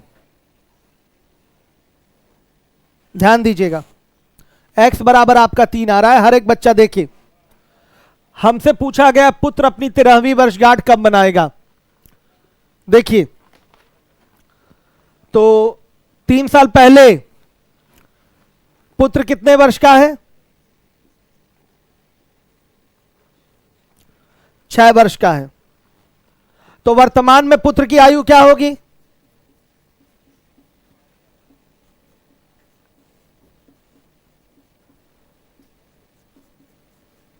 कितनी होगी, 6 और 3 9 वर्ष। किसी के आप बर्थडे की बात करें तो वर्तमान आयु से ही तो आगे रिलेट करेंगे। वर्तमान में पुत्र 9 वर्ष का है तो 13वीं वर्षगांठ होने के लिए उसको 13 साल का होना पड़ेगा कि नहीं। तो बताइए, अभी वो 9 साल का है तो 13 साल का कब होगा, 4 वर्ष बाद। 13 साल का कब होगा, 4 वर्ष बाद। तो 4 वर्ष बाद वो अपनी 13वीं वर्षगांठ मनाएगा। पुत्र 4 वर्ष बाद अपनी 13वीं वर्षगांठ मनाएगा। ये हो गया इस तरह से। हर एक बच्चा ध्यान दे, ये मेथड 1 था। आपको एग्जाम में इतना लेंदी नहीं करना है कि समय बर्बाद हो जाए। जरा आप लोग मेथड 2 लगाइए, क्रॉस मल्टीप्लिकेशन, देखें कौन कौन लगा पाता है।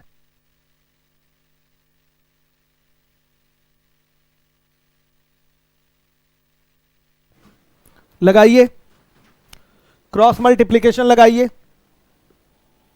बात एक एक भाषा समझिए।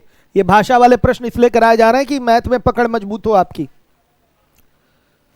चलिए लगाइए आप लोग, देखिए क्रॉस मल्टीप्लिकेशन से लग पा रहा है, किसका किसका लग गया वो कमेंट में बताए।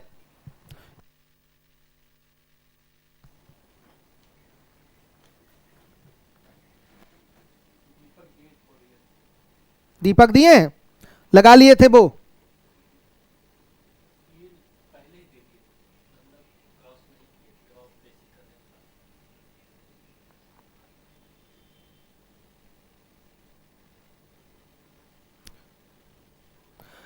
मेथड 2 में कभी भी क्रॉस मल्टीप्लीकेशन में नीचे वाली रेशियो की वैल्यू नहीं निकाली जाती। आपके पहले सवाल में आ जरूर गया था, लेकिन वो गलत है। उस तरीके से कभी नहीं निकाला जाता क्रॉस मल्टीप्लीकेशन में। इस चीज को हमेशा याद रखिएगा। चलिए आइए देखिए, हम लोगों को करना है अब इसको क्रॉस मल्टीप्लीकेशन से। क्रॉस मल्टीप्लीकेशन में दो रेशियो की जरूरत होती है। ये दोनों रेशियो दे रखा है, यहां ध्यान से देखिएगा। यहां पिता लिखिए और यहां पर लिखिए पुत्र। 3 साल पहले पिता पुत्र की आयु का अनुपात 9 और 2 है। 6 साल बाद पिता और पुत्र की आयु का अनुपात 12 और 5 होगा। यहां लाइन खींच दीजिए। 3 साल पहले 3 साल पहले की आयु और 6 साल बाद की आयु में अंतर कितने का हुआ बताइए? 9 वर्ष का। 3 साल पहले की आयु और 6 साल बाद की आयु में अंतर कितने का हुआ? 9 साल का। अगर आपको 6 साल बाद की आयु चाहिए तो 3 साल पहले की आयु में 9 जोड़ना पड़ेगा। आप इस तरह से भी समझ सकते हैं, अगर 3 साल पहले की आयु दी गई है, आपको 6 साल बाद की आयु चाहिए, तो क्या करना पड़ेगा? उसमें 9 जोड़ना पड़ेगा, तब 6 साल बाद की आयु आएगी। तो ध्यान से देखिए, तो यहां पर 9 ईयर कर देंगे, यहां भी 9 ईयर कर देंगे। मैंने आपको सिखाया है, इसका मल्टीप्लाई करिए, इसका मल्टीप्लाई करिए। लिखेंगे 9 गुणे 5, फिर डिफरेंस 12 गुणे क्या 2। कितना आ रहा है ये 45 हुआ, ये 24 हुआ, कितना आया 21। फिर आप इसका मल्टीप्लाई करेंगे और इसका मल्टीप्लाई करेंगे। ध्यान से देखिएगा, तो 12 गुणे 9 डिफरेंस 9 गुणे 5 कितना आ रहा है? 63 आ रहा है। हर एक बच्चा ध्यान दे, और ये वर्ष में आएगा। जब आप इसको मल्टीप्लाई करते हैं तो ये किस में आएगा? वर्ष में आएगा। तो बाबू 21 बराबर किसके लिखा जाएगा? सीधे ये अंतर इस अंतर के क्या होगा? इक्विवेलेंट होगा। लिखेंगे 21 बराबर किसके? 63 के। हर एक बच्चा ध्यान दे, 21 बराबर किसके लिखा जाएगा? 63 के। हर एक बच्चा ध्यान दे। तो 1 बराबर किसके? 3 वर्ष के। 3 वर्ष के। ध्यान से देखिए, तो 9 बराबर किसके? 9 बराबर, 9 वैसे पूछा भी नहीं है, मैं दिखा दे रहा हूं। 9 बराबर किसके? आप निकालेंगे तो आएगा 27 वर्ष आ रहा है। और 2 बराबर किसके? 6 वर्ष के आ जाएगा। वैसे हमको पुत्र से ही मतलब था। तो देखिए, पुत्र की 3 साल पहले की आयु आ गई 6 वर्ष, तो वर्तमान में पुत्र की आयु क्या होगी? 3 जोड़ देंगे 9 वर्ष हो जाएगी। तो पुत्र अपनी 13वीं वर्षगांठ कब मनाएगा? वो 13 साल का कब होगा बताइए? 4 साल बाद। तो वही मैंने आंसर दे दिया, पुत्र 4 वर्ष बाद अपनी 13वीं वर्षगांठ मनाएगा। आप देखिए, हमने यहां पुत्र की आयु निकाल ली 6 वर्ष। अगर मैं यहां 5 की वैल्यू निकालता, ध्यान से देखिएगा, अगर मैं यहां 5 की वैल्यू निकालता तो 15 वर्ष आता। 5 की वैल्यू निकालता तो 15 वर्ष आता। 12 की वैल्यू निकालता तो कितना आता? 36 वर्ष आता। हर एक बच्चा ध्यान दे। तो पिता की जो आयु है 6 साल बाद 9 जोड़कर आएगी, तो 27 में 9 जोड़ेंगे कितना आएगा? 36। यहां पर 6 में 9 जोड़ेंगे 15 आएगा। यहां भी ये चीज मैच कर गया, लेकिन नोट डाल लीजिए, नहीं तो आपसे गलती हो जाएगी। नोट डाल लीजिए। इस मेथड में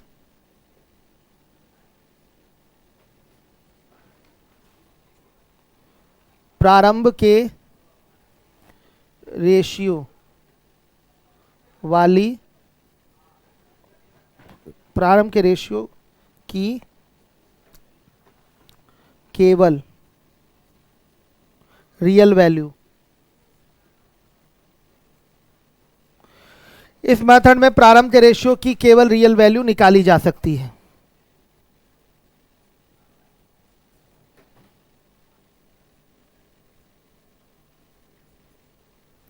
ये अलग बात है, ये इस तरीके से सेट है बाबू कि आपका यहां मैच करा है, लेकिन हर जगह ये मैच नहीं करता, याद रखिएगा ये चीज। तो इस मेथड का तब कभी भी प्रयोग करिएगा तो केवल आपकी वैल्यू कौन सी निकल के आएगी? प्रारंभ वाली। हमेशा याद रखिएगा, इस मेथड में केवल प्रारंभ वाली वैल्यू। ये मेथड 2 था। आइए मेथड 3 पे आ जाइए।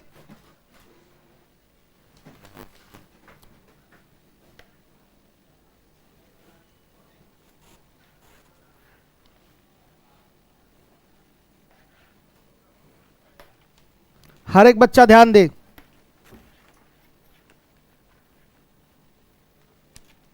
सभी बच्चे ध्यान दें। देखें लीबोलन वालों का कमेंट दिखाइए।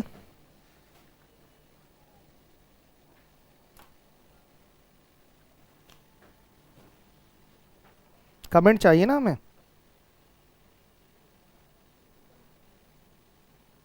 कमेंट दिखाइए बाबू। लीबोलन देख ले। सॉरी बच्चों।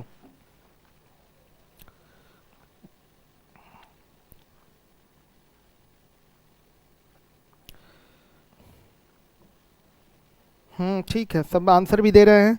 देखिए हर एक मेथड से आप लोग आंसर देने का प्रयास करिए।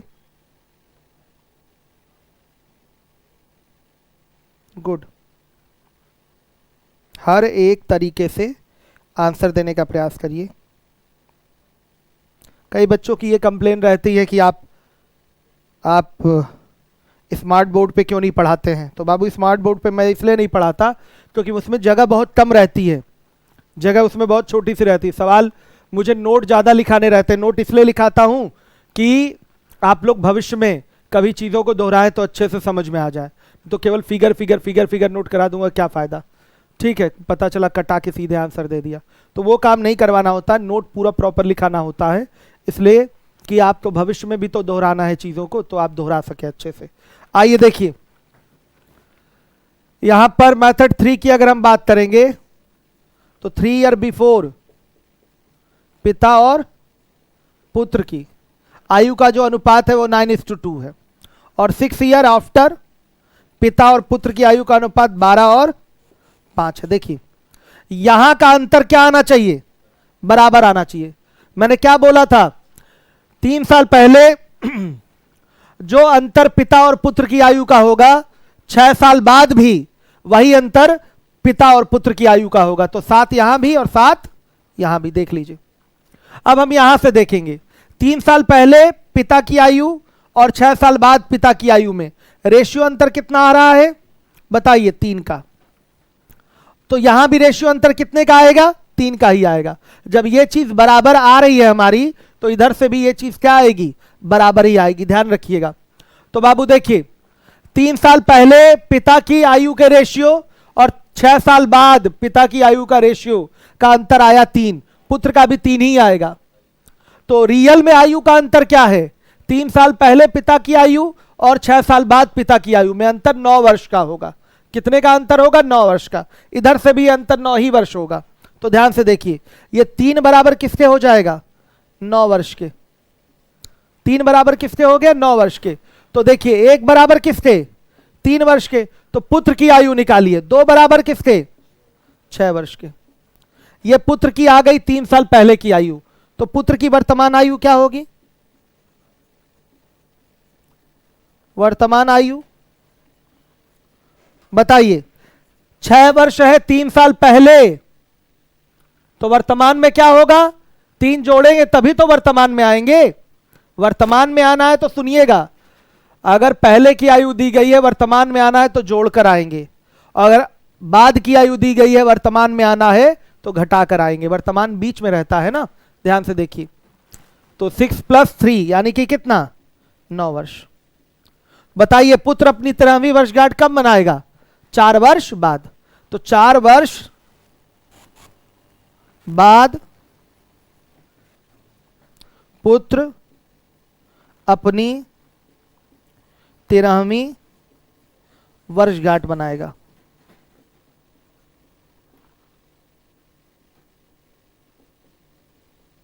हर एक बच्चा ध्यान दे। चलिए यूट्यूब वाले कमेंट दिखाइए। लीवोलन पे तो कोई विशेष समस्या नहीं है किसी को। मोहम्मद यूसुफ, प्लीज सर बता दीजिए यूसुफ क्या पूछे हैं। सर आप नंबर सिस्टम की क्लास यूट्यूब पे ही चलाइए सर, एग्ज़ाम पास में है, हम्बल रिक्वेस्ट है मेरी। नवीन शर्मा, मैं आपका रिक्वेस्ट समझ रहा हूँ, लेकिन क्या करें नवीन शर्मा, मजबूरी है हमारी भी। नवीन शर्मा बहुत मिस कर रहे हैं मुझे, मैं भी बच्चे आपको बहुत मिस कर रहा हूँ। आशीष यादव, सर क्या यूट्यूब पर लाइव क्लास चल सकती है क्या? एडमिशन के बाद भी ऐप पर बहुत प्रॉब्लम होती है सर, मैं आपका स्टूडेंट भी हूँ। आशीष यादव, ऐप में देखिए नेटवर्क सही चाहिए, इंटरनेट सही होना चाहिए, ऐप में फिर कोई दिक्कत नहीं आएगी। आप जिस एरिया में रहते होंगे नेटवर्क उसमें वीक रहता होगा, इसलिए प्रॉब्लम होती है। खैर अभी हमारा उस पर काम चल रहा है कि यूट्यूब के बराबर डेटा यूज़ होके वो हमारा ऐप चल सके, तो 2-4-10 दिन में उसका रिजल्ट आ जाएगा। मोहम्मद यूसुफ, हमारा एडमिशन इंडिविजुअल मैथ था। आप लोग को जो प्रॉब्लम है आप ऑफिस के नंबर पे भी कॉल करके पूछ सकते हैं। यूट्यूब पे जो बच्चे हैं आप लोग को जो प्रॉब्लम हो रही है ऑफिस के नंबर पे भी पूछ सकते हैं।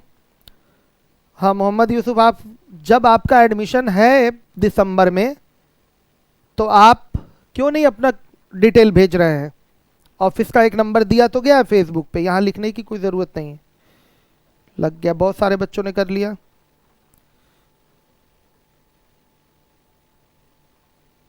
क्या करें सर इंडिविजुअल मैथ वाले, हमने तो पैसे दिए हैं ना। देखिए पैसा वो एक अलग का इशू होता है वीरेंद्र, ध्यान दीजिएगा। पैसा आपने दिया वो अलग चीज़ है, लेकिन देखिए अब क्या किया जाए, कोरोना की समस्या चल रही, मैं तो जितना हो सकता है कर ही रहा हूँ। देखिए क्लास खुलने में लेट है, इसलिए मैंने जो दिसंबर, जनवरी, फरवरी, मार्च इन 4 महीने में जिनका एडमिशन था उनकी क्लास चलती रहे, उनकी क्लास, क्योंकि उनका एकदम ही करीब करीब नया एडमिशन था कहा जाए, वो ज़्यादा पढ़े भी नहीं है, इसलिए उनकी क्लास चलती रहे। इसलिए एक चीज़ मैं फ्री अलाउ कर रहा हूँ उनको, या तो इंडिविजुअल अर्थमेटिक या तो इंडिविजुअल एडवांस मैथ, ये दोनों में से एक चीज़ आपको, अगर आपका दिसंबर, जनवरी, फरवरी, मार्च में एडमिशन है तो ये चीज़ अलाउ की जा रही है कि आपकी पढ़ाई चलती रहे। अब जब पता चला लॉकडाउन और लंबा चलेगा, पता चला अगले साल तक चीज़ें कोचिंग वगैरह नहीं खुल रही, मतलब दिसंबर के बाद की कंडीशन बन रही है, तो फिर मैं उसके पुराने वाले जो बच्चे हैं जिनका एडमिशन है उनके बारे में भी विचार करूंगा। धीरे धीरे ही विचार हो सकता है, बच्चों की संख्या बहुत ज़्यादा है, एक साथ हम लेकर सारी चीज़ें डिस्टर्ब नहीं कर सकते, तो आप हमारी मजबूरी समझेंगे। ध्यान से देखिए। अब इसके बाद, हाँ ये आपकी बात एकदम सही है कि यूट्यूब पे कोई क्लास चलती रहनी चाहिए, मैं पूरा प्रयास करूंगा, क्योंकि जानते हैं यूट्यूब पे बच्चे नहीं आते पढ़ने के लिए। कम से कम 400 से 500 मैसेज ऐसे आए हैं जिन बच्चों ने कहा नहीं नहीं सर हम ऑनलाइन नहीं पढ़ेंगे, हम जब कोचिंग खुलेगी तो ऑफलाइन ही पढ़ेंगे, हमने 10,000 फीस दी है, हम ऑनलाइन क्यों पढ़ें। तो मैक्सिमम बच्चों का रुझान यही है कि वो ऑफलाइन ही पढ़ना चाहते हैं, वो यूट्यूब पे भी नहीं आते हमारे बच्चे, ठीक है। इस कारण से हमारा भी मन थोड़ा सा कहा जाए तो उदास रहता है कि बच्चे सीरियस नहीं है, यूट्यूब पे नहीं आ रहे हैं, इसलिए यूट्यूब से हम भी धीरे धीरे कट लिए हैं, नहीं तो कोई ना कोई क्लास मैं आपकी चलाता रहता। खैर आपकी बात ये एडमिट की जा रही है कि यूट्यूब पे कोई क्लास रेगुलर रहे, तो मैं आगे कोशिश करूँगा कि यूट्यूब पे कोई क्लास रेगुलर रहे आप लोगों की, इस चीज़ को मैं ध्यान रखूँगा। हाँ लेकिन पूरा कोर्स कहेंगे आप नंबर सिस्टम पूरा यूट्यूब पे कर दीजिए, अलजेब्रा यूट्यूब पे कर दीजिए, ये संभव नहीं हो पाएगा, क्योंकि मेरा एग्रीमेंट भी है लीवोलन के साथ कि मैं यूट्यूब पर क्लास नहीं दे सकता, समझिए हमारी मजबूरी। मेरा 3 साल का एग्रीमेंट है, इस साल और फिर 2021 का पूरा एग्रीमेंट है, कि मैं लीगल एग्रीमेंट है स्टैम्प पेपर पे, तो इसलिए यूट्यूब पे सारी क्लास दी नहीं जा सकती है। देखिए नहीं तो मैं चलाता कुछ ना कुछ, मैं वीडियो प्राइवेट करके ही बच्चों को आईडी पासवर्ड देता कि चीज़ें बच्चे पढ़ लें अच्छे से, मैं ऐसा करता कुछ ना कुछ।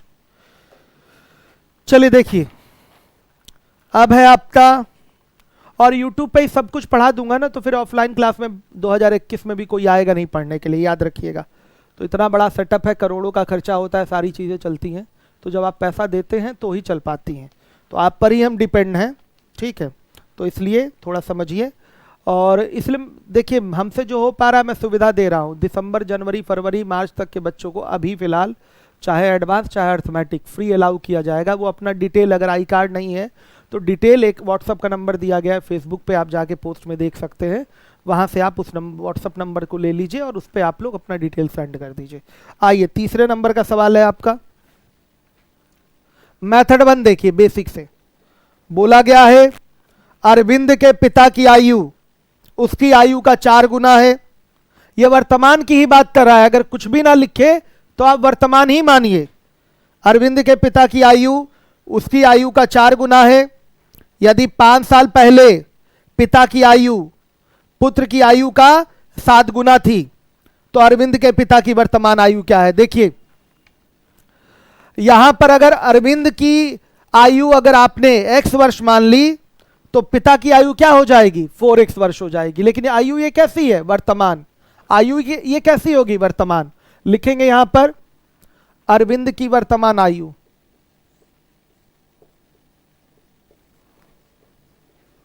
वर्तमान आयु बोलिए क्या होगी? x वर्ष। तो पिता की वर्तमान आयु क्या होगी? 4x वर्ष। 4 गुना का मतलब, गुना का मतलब होता है गुणा, सीधे x में 4 का गुणा कर दीजिए, 4x वर्ष। फिर बोला है 5 साल पहले पिता की आयु पुत्र की आयु का 7 गुना थी।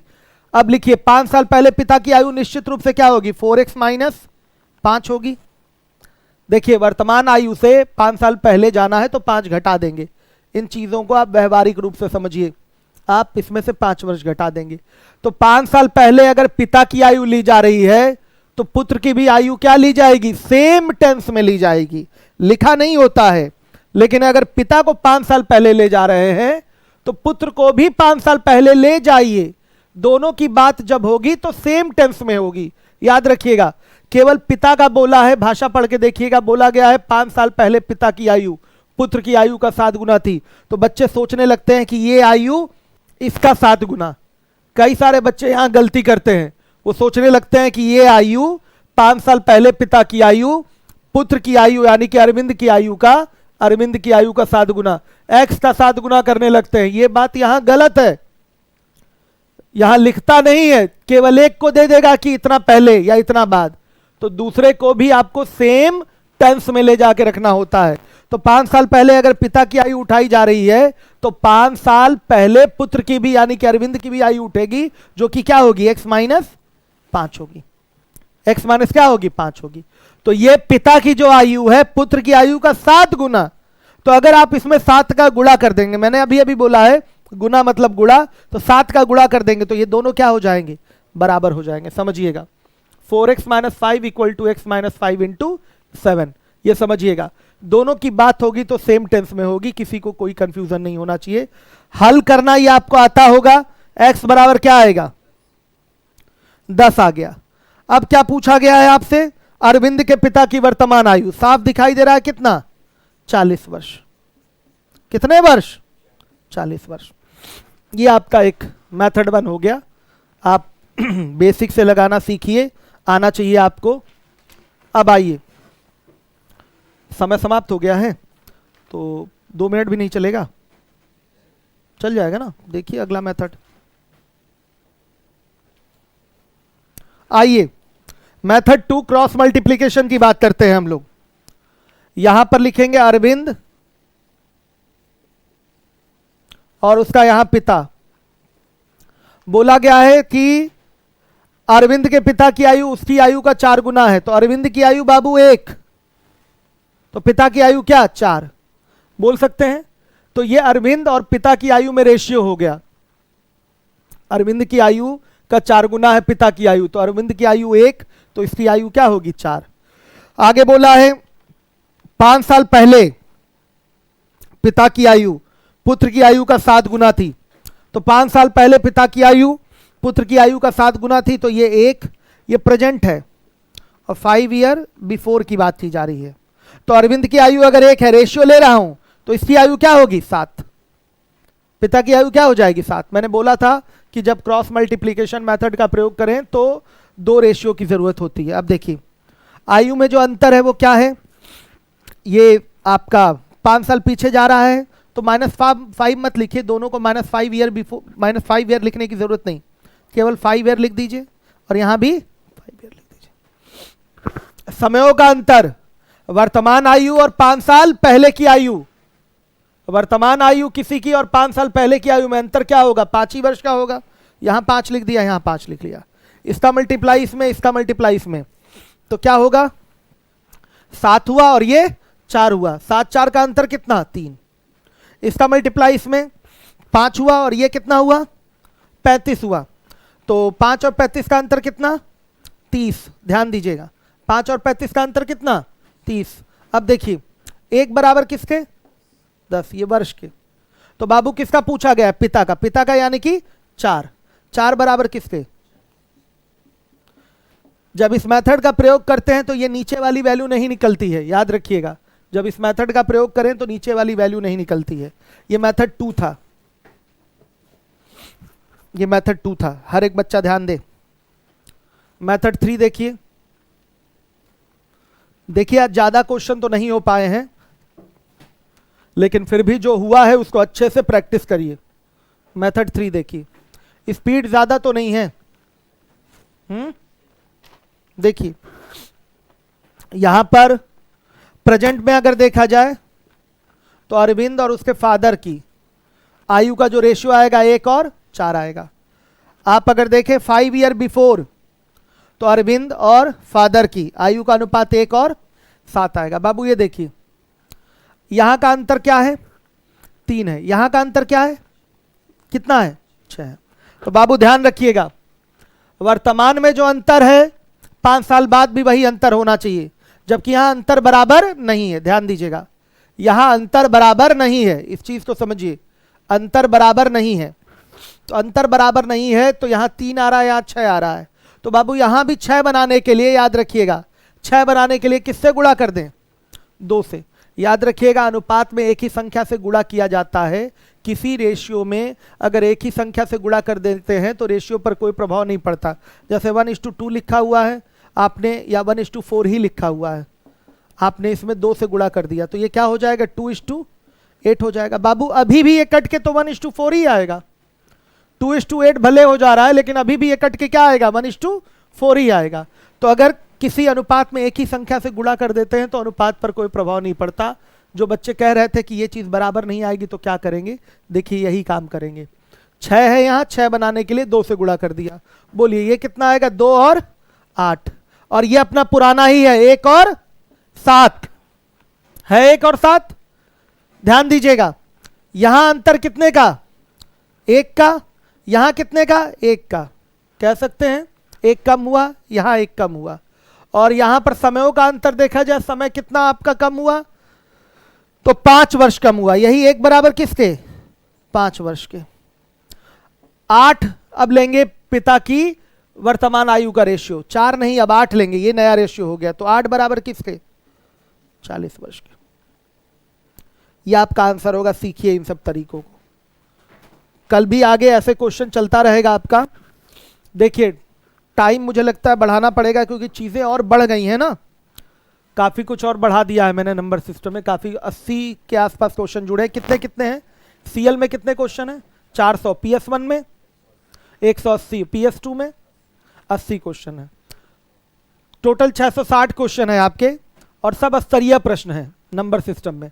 इसके बाद के जो आपके 6 टॉपिक मैंने नोट कराए हैं वो भी अलग अलग शीट मिलेगी, और वो आपके ज़्यादा बड़े बड़े टॉपिक नहीं, 4-4, 5-5 दिन में कंप्लीट हो जाएगा। ओके बच्चों, थैंक यू। चीज़ों को दोहरा लीजिएगा, क्या है डिटेल। आप जिनका जिनका दिसंबर जनवरी फरवरी यूट्यूब पे जो बच्चे आए हैं, दिसंबर जनवरी फरवरी मार्च तक में जिसका एडमिशन है, आप लोग याद रखिए फुल पेड वालों के लिए केवल स्कीम दी गई है, फुल पेड वालों के लिए है ना स्कीम।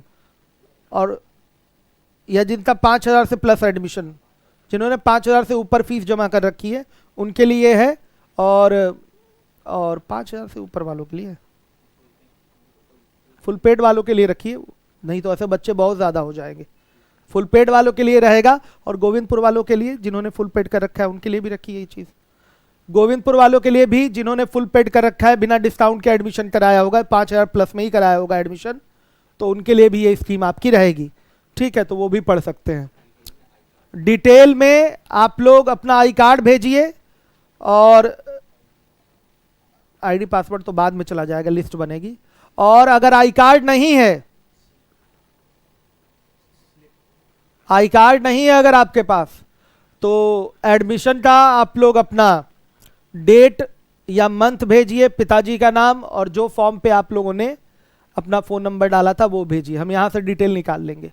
ठीक है, मंथ जरूर भेजिएगा, किस मंथ में एडमिशन है। पिताजी का नाम भेजेंगे तभी बच्चों में अंतर कर पाएंगे ना हम, नहीं तो एक ही नाम के तो बहुत सारे बच्चे होते हैं।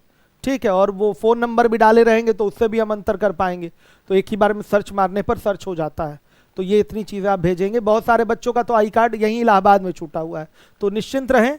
आप लोग अपना डिटेल में फ़ोन नंबर जो फॉर्म में भरे हुए हैं, पिताजी का नाम और अपना नाम भेज दीजिए। हम आपका एक शीट तैयार करा लेंगे। फिर यहाँ से आपको फ़ोन जाएगा आईडी पासवर्ड के लिए।